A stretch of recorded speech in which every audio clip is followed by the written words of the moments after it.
Olá, queridos, espero que todos estejam bem. Na última aula, nós vimos o gênero textual reportagem. Havia pedido para que vocês fizessem as questões 1, 2 e 3. E eu vou iniciar a aula de hoje corrigindo essas questões com vocês.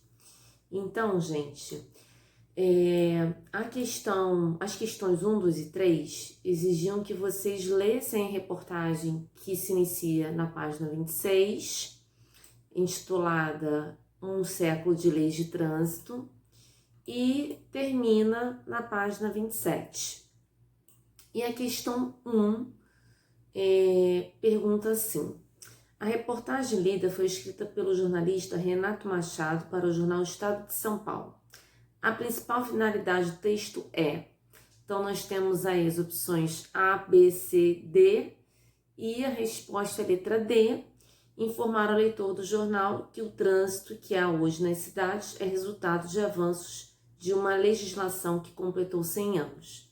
Só para lembrar, quem aí se esqueceu por acaso, nós estamos no livro 2 do SAIS, tô colocando aqui para vocês lembrarem, e estamos corrigindo as questões do capítulo 7, tá bem, gente? Então, só para vocês se situarem se por acaso alguém se perdeu aí no meio do caminho, tá? Então, vamos continuar? Página 27, questão 2. De acordo com o texto, as primeiras regras de trânsito brasileiras foram estabelecidas em 1910, no Decreto 8.324. Letra A. Qual era o objetivo desse decreto? Então, esse decreto, gente, tinha como objetivo estabelecer as regras do trânsito, tá? No caso aqui, mais especificamente, do transporte de passageiros e de carga. Letra B. Na época em que o decreto foi assinado, havia muito trânsito de carros particulares no Brasil? Não havia, né, gente? E aí, por quê? Em 1910, havia pouquíssimos carros particulares, e além disso havia poucas ruas, poucas avenidas. O Brasil ainda estava desenvolvendo essa parte aí das avenidas. Havia muito, né, ainda o que se construir, tá bem? Então, estava muito no processo inicial ainda. Na página 28, eu passei para vocês a questão 3.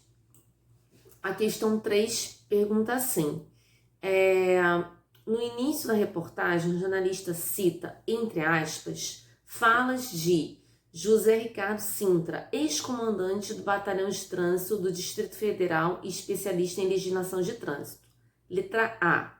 Por que, na opinião de Cintra, o primeiro decreto de trânsito brasileiro contribuía para o desenvolvimento do país?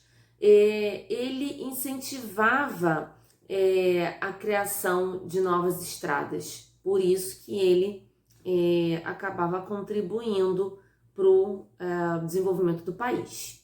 Letra B. Para a reportagem, qual a importância da fala de Cintra?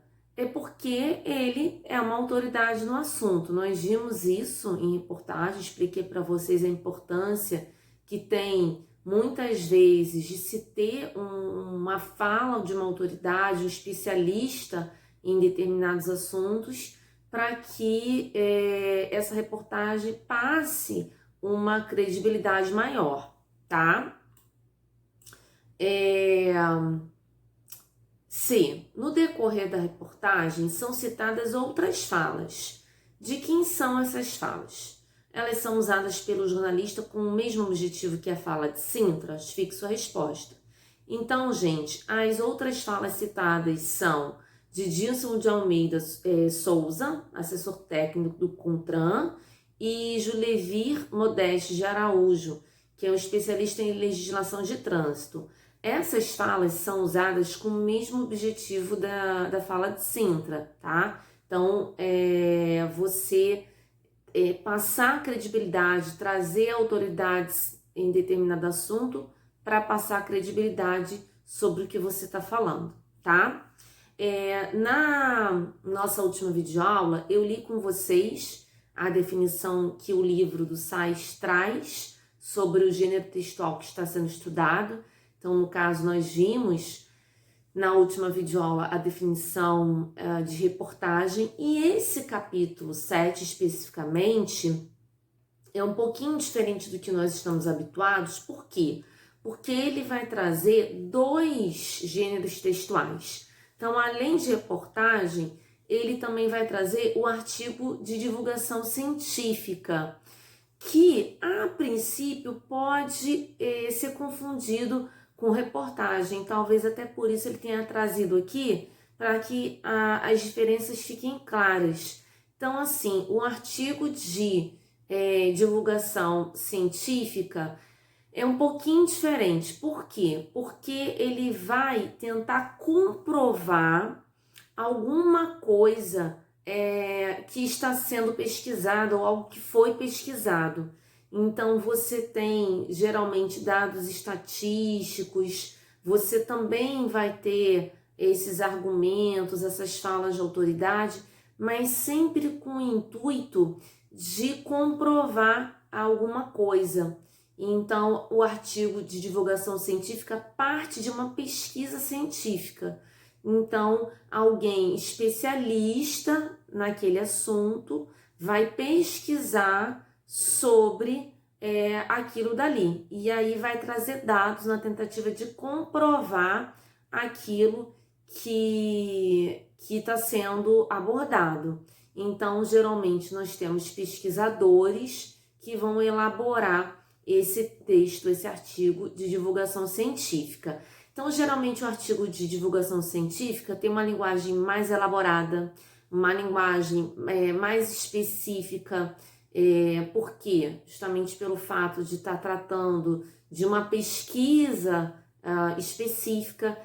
Então, não vai ser qualquer leitor que vai conseguir, muitas vezes, compreender a linguagem daquele texto. Então, às vezes, o que vai acontecer é você ter o jornalista, digamos, traduzindo aquela pesquisa, aquele artigo de divulgação científica.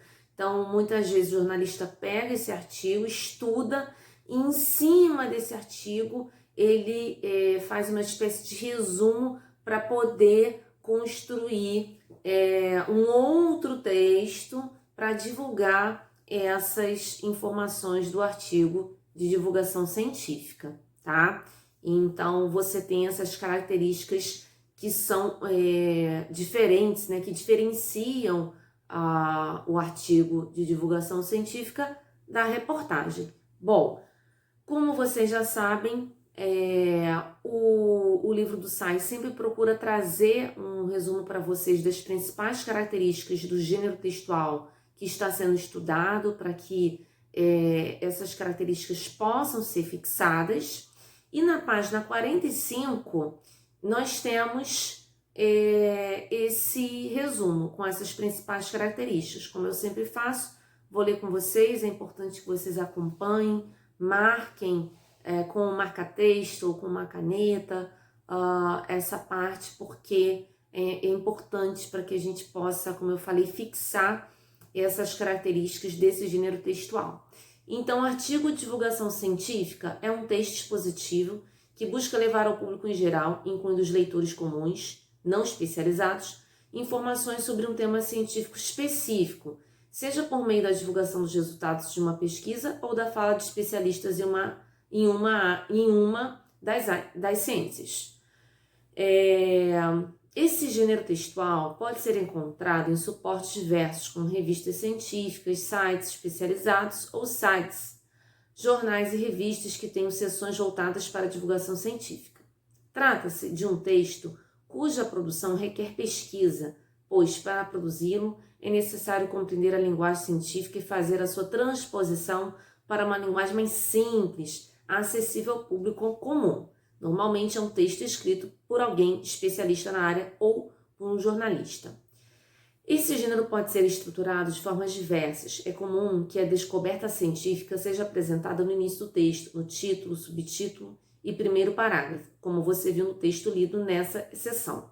Em seguida, são expostos o passo a passo utilizado no estudo ou na pesquisa, exemplos e comparações feitas durante o estudo, depoimentos de autoridades no assunto, a contribuição da pesquisa para a sociedade, etc. Então aqui vocês vão ver agora na página, mais especificamente 42, há um artigo de divulgação científica, uso constante de GPS pode prejudicar a memória de pesquisa. Então vocês vão ler esse artigo de divulgação científica com base no que eu acabei de explicar, com base no que eu acabei de ler, vão perceber as características desse gênero. Começa na página 42 e termina na 43, e na sequência vocês vão responder as questões 1, 2 e 3, tá? As questões 1 e 2 estão na página 43 e a questão 3 está na página 44. Então, vocês vão ler esse artigo de divulgação científica e vão responder essas questões para que a gente possa corrigir na nossa próxima aula, nossa próxima videoaula. Para terminarmos a nossa videoaula de hoje, queria só relembrar para vocês o nosso paradidático dessa segunda etapa, tá, gente? E eu vou pedir para que vocês também façam a leitura da página 8 até a página 15. Essas primeiras páginas do nosso paradidático vão trazer aqui o início das informações a respeito da música. Então, vou falar um pouquinho das notas musicais pra gente, antes de entrar nas histórias propriamente ditas da música brasileira. Então, nós vamos ter essa espécie de introdução aqui nesse início. Então, olha, como vocês podem ver, ele vai trazer aqui pra gente as notas musicais, como eu acabei de falar, vai falar das músicas, né, da música nas escolas, como que ao longo do tempo esse estudo foi sendo executado, tá? Então vai contar um pouquinho aqui pra gente a respeito dessa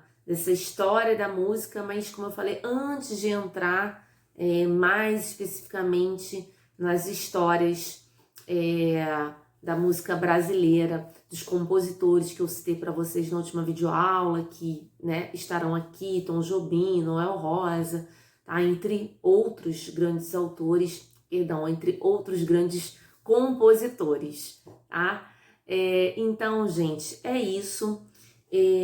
Qualquer dúvida, nós nos vemos na nossa aula online. Gostaria muito mesmo que vocês lessem o paradidático, para que a gente também possa trocar ideias na nossa aula online, debater, discutir a respeito do nosso paradidático. Tá certo, gente? É isso. Fiquem bem, fiquem com Deus, um beijo grande e até a próxima.